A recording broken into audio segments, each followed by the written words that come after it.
আগে এত রান তাড়া করে কখনো জেতেনি বাংলাদেশ নারী ক্রিকেট দল।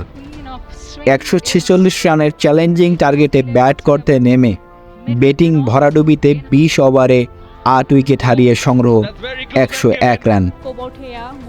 স্কোরবোর্ডে 4 রান উঠতেই ব্রেক থ্রুয়ে দেন ভারতীয় বোলার রেণুকা সিং।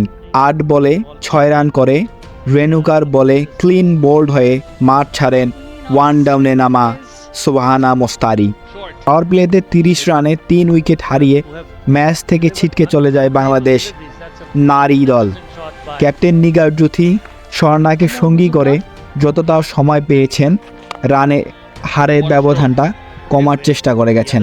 স্বর্ণার 18 বলে 11, 6 বলে 2 রান এবং 48 বলে 51 রান করে নিগার জুথি আউট হলে বাংলাদেশ ম্যাচ হারে 44 রানে। এর আগে সিলেটে টস জিতে ব্যাটিংয়ের সিদ্ধান্ত নেয় ভারতীয় ক্যাপ্টেন হারমানপ্রীত কাউর। 18 রানে ফারিয়ার বলে প্রথম উইকেট হারায় ভারতীয় দল। দলীয় 106 রানে ক্যাপ্টেন হারমানপ্রীতকে মাঠ ছাড়া করেন ফারিয়া। শেফালি ভার্মার 31, ইয়াস্তিকা ভাটিয়া 36-এর সাথে রিসা ঘোষের 23 রানের উপর ভর করে নির্ধারিত 20 ওভারে সংগ্রহ দাঁড়ায় 7 উইকেটে 105।